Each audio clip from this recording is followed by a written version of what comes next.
This tender rhyme, and evermore the doubt, why lingers Gawain with his golden news, so shook him that he could not rest, but rode ere midnight to her walls, and bound his horse hard by the gates.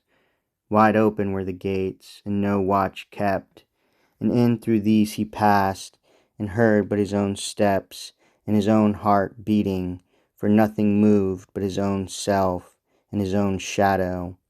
Then he crossed the court, and spied not any light in hall or bower, but saw the postern portal also wide yawning, and up a slope of garden, all of roses white and red, and brambles mixed and overgrowing them, went on and found, here too, all hush below the mellow moon, save that one rivulet from a tiny cave came lightening downward, and so spilt itself among the roses, and was lost again.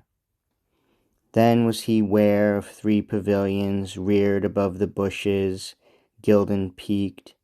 In one, red after revel, droned her Lurdain knights slumbering, and their 3 squires across their feet. In one, their malice on the placid lip frozen by sweet sleep, 4 of her damsels lay. And in the third, the circlet of the joust bound on her brow, were Gawain and Ettarre. Back, as a hand that pushes through the leaf to find a nest and feels a snake, he drew.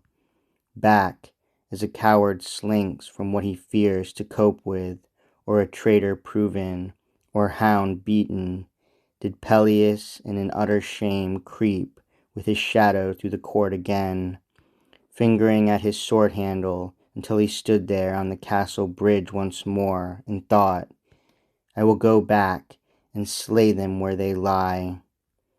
And so went back, and seeing them yet in sleep, said, Ye that so dishallow the holy sleep, your sleep is death, and drew the sword, and thought, What?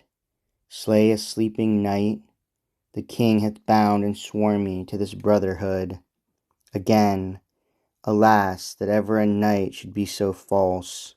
Then turned, and so returned, and groaning laid the naked sword athwart their naked throats, there left it, and them sleeping, and she lay, the circlet of her tourney round her brows, and the sword of the tourney across her throat.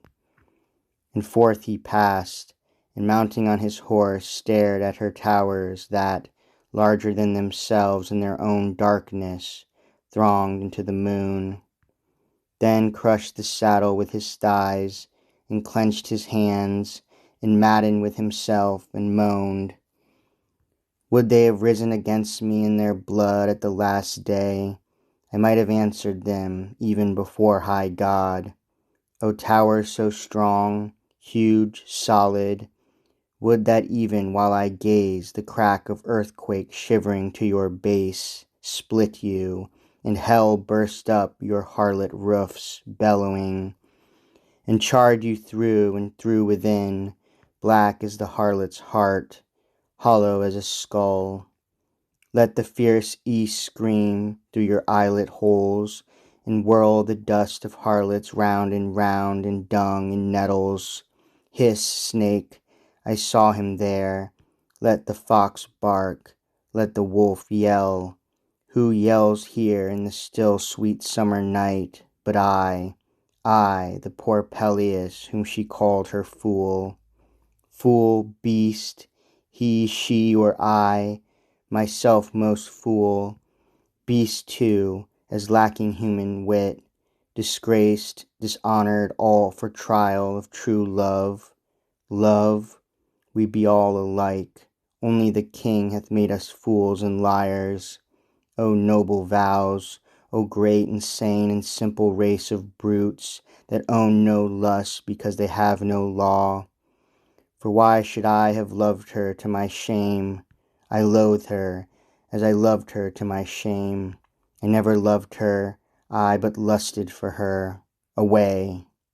He dashed the rowel into his horse, and bounded forth, and vanished through the night.